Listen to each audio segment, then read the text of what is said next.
Joined in studio by our political correspondent. We're doing this twice a week leading up to the election. Talking over some of the big issues, Tash McGill joining us. Morning, Tash. Morena, it's whānau. This morning we are speaking immigration. Immigration. What is it? It's the movement of people between countries, specifically people from other countries coming into New Zealand. And every year, or every election for the last, that I remember, which is quite a few, but not that many, it's been a big hot topic. Right. Always is getting brought up, right? Some people are very pro-immigration. We need more of it. Other people are like, shut the borders, look after your own. No one in, no one out. Exactly. And more prevalent because we're an island economy, right? So actually getting here, more important. We've got finite, limited resources. So how do we make sure that everybody is taken care of? What does that mean for people coming in, for people coming out? Let's get to it. We're going to talk to Aaron Hendry. Now, he is actually, he works in youth homelessness. He's a pretty compassionate kind of a guy. We spoke with him about what immigration means for him and how he's thinking about it as he's heading into the election. This is really coming from a little bit more of a liberal, progressive perspective. I guess for me, I make a distinction between how we support, immigration policy and also how we support refugees. I think there's one conversation that says, okay, we should bring immigrants in to stimulate the economy, try to bring, a certain class of people in because they're going to bring money and wealth into the business, into the country.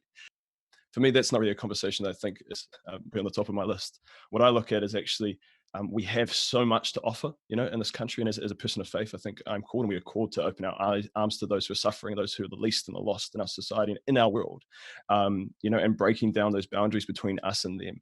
And refugees are people who, for whatever reason, need a home. They, for whatever reason, are homeless in this world and they need a space that they can call home and be safe and be loved. And I think as a country, we can do so much more into opening our doors and bringing them in. And then you go into this conversation, well, can we afford it, economics, whatever. I mean, I think first, as a person of faith, the question is, how are we faithful to the call that Christ has given us to reach the lost and the least and the lonely, not just in our backyard, but those who are far from us, and how do we bring them in? And so that's the first priority. But the second, we also know that as we open our arms to those who need that love and that embrace, they will join in and be part of society, and they are people who can have so much to offer us, who are here and committed to being a part of this community.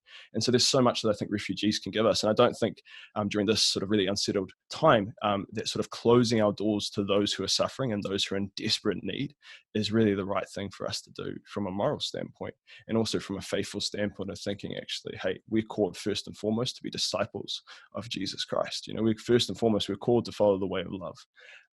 We're not called to make cold, calculated decisions about our economy. We're to see those who are suffering and we're to say, hey, come on in. So that is Aaron Hendry talking to Tash McGill, who is with us now, our political correspondent. Again, thanks for joining us, Tash. So that's the liberal kind of perspective of it, right? Well, it's one aspect of the liberal perspective, but yes. So what we tend to find, and this is what's happened in New Zealand in the last 3 years, is that we've had limited and more restricted immigration policy than what we've had previously, and that tends to be because a more left-leaning perspective is a little bit like, slow down the intake of people at the border. Let's make sure that jobs go to people in our own community first and foremost. However, one of the places that they've relaxed immigration policy is when it comes to the refugee quota, right? So we bring in people who need help. That's seen as part of our kind of social mission. Now, what Aaron brought up about the economic realities and impact, and the reason why immigration is actually an important subject for business, is something that I want to dive into really quickly before we go to the next clip, because you will hear this conversation go on and on about how immigration is actually important for the economy. But it's important to remember at this point in time that the economy is always people, right? It's people at the heart of it. It's people's jobs, it's people's businesses, it's the way that we generate resources to take care of one another. So when business owners, and this happens a lot in New Zealand, remember what I said about us being an island economy? We don't necessarily have all of the people and all of the skills that we need to run our businesses and our industries really effectively. And so one of the things you'll hear talked about on the more conservative, economically driven side of things is the importance of getting skilled seasonal workers in to help us pick strawberries and pick fruit and look after our vineyards and all of those things that we can't sustain a year-round workforce on, but it's way more economical to bring those people in for a short time. So that being said, between those two dynamics, Immigration is one thing that both Conservatives and Liberals end up agreeing on, particularly in the Christian realm, because one of the things that we end up landing on is how important it is to take care of those who are in need. So now we're going to listen and hear from Rob Kilpatrick, who understands a little bit more of that Conservative perspective. But again, you'll see what I mean, where he and Aaron are actually pretty closely aligned on this. Jesus was all for accepting the stranger, and that's based on a whole lot of biblical law of care of the refugee, of the outsider, of the person suffering negative consequences. And there's a whole lot of Old Testament law that's designed to ensure that people were not in perpetual slavery, that they weren't in perpetual debt, that they were welcomed and encouraged in a new community, and were cared for and looked after. So from a biblical perspective, I think we need to be much more open to immigration than we are. I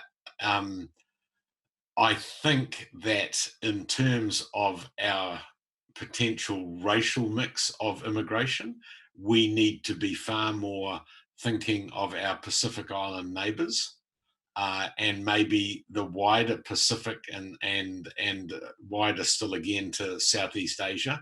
One of the things we've got to face here is that there's going to be millions, tens of millions of climate refugees, right? In Bangladesh alone, which is a country where, as a Christian, I've worked for some time, and helped others work there more like it. There's going to be somewhere in the next 40 years, something like 50 or 60 million climate refugees. The number of people in Bangladesh, 140 plus million, live in a land that is the size of the South Island. It is unconscionable for us to not accept refugees. And as a Christian nation, it is our duty to accept far more refugees than we do.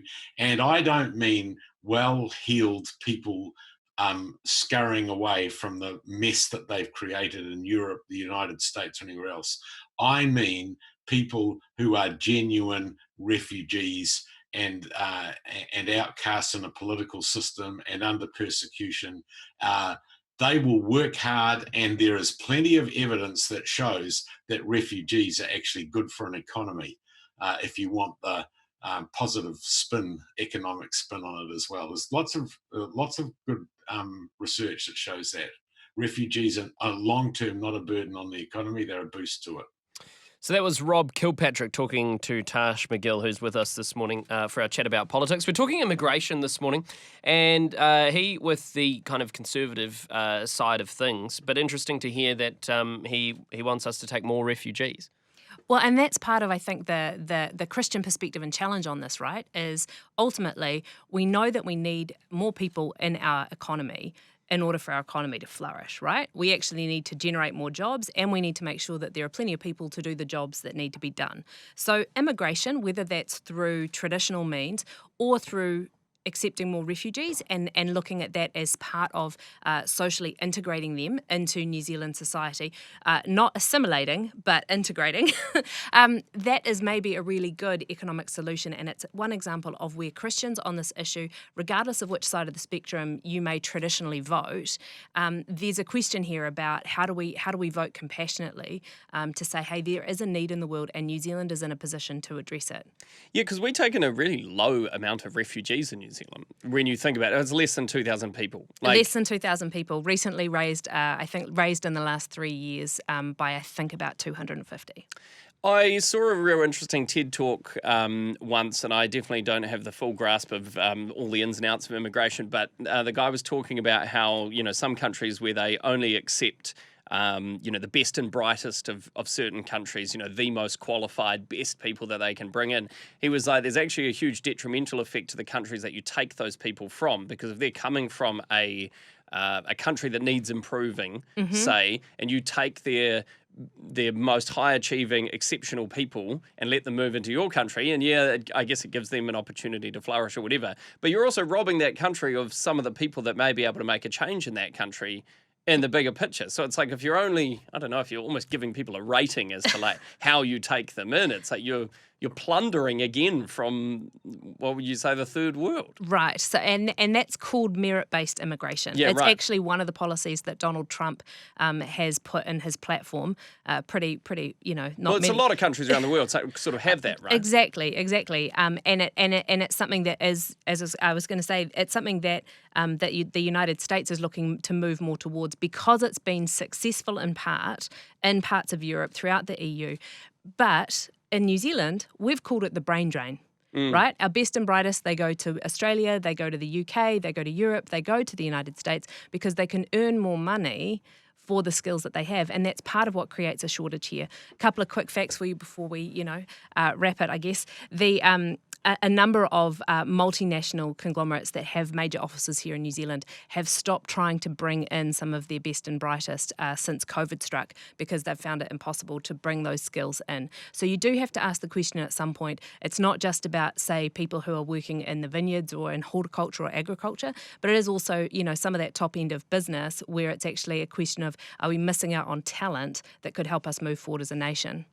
Someone's texting about the refugees thing, Tash, and I'm not sure if you can answer this or not, so feel free to say I don't know. They've said less than 2,000, this is about our refugee numbers that we let in, less than 2,000, but with extended families more like 20,000. The social costs are horrendous, this person says. Now, is that like they will let someone, like does it only count as one person if they're letting a whole family in, or do they count every member of the family as part of the 2,000? No. Do you know? Okay. So I'm making some assumptions here about the feedback that they've sent in, which is that they're assuming that once somebody comes in as a refugee, that they have then a pathway to residency or citizenship, and once they have a pathway towards residency, they can then apply to bring other family members with them, and those family members still have to go through an immigration process. It's not a done and dusted deal that if one person's allowed to move to New Zealand, that then their whole family can.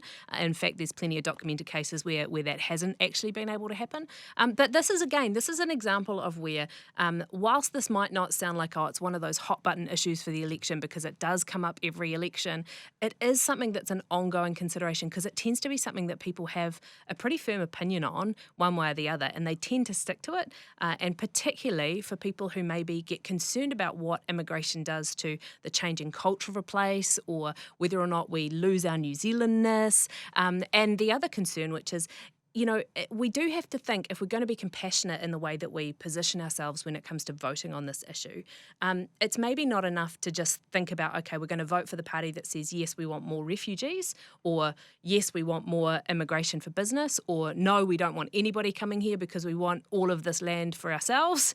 No matter what, we have to think and position ourselves compassionately about the system by which we welcome people in, by which we help people get integrated into society, so that we do that sort of hand in hand with people, as opposed to, staying siloed and isolated, as we bring many cultures together in this one place. And I guess you've got to be careful making assumptions about people too that you've never met or interacted with, if you haven't, like my former neighbour, we lived next to for like 6-7 years. They were a family from Myanmar. They came as refugees. Their people group were being persecuted in Myanmar, and they came to New Zealand to escape that. They are literally the best people I've ever known as neighbours, unbelievably kind, generous, like some of the best people you'd ever meet, but people can make up assumptions about what they think refugees or people like that are like. As with this whole series, this is about trying to help give you broader perspectives and help you engage with the subject, so that as you go into the election, you are as informed as you possibly can be, and that you really,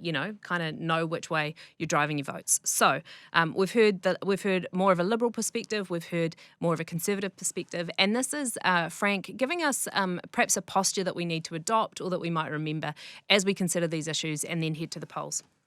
As Christians, I think there's some really interesting implications in immigration. This idea of a global family, whilst also protecting your own identity and your own sense of nationhood and who we are together.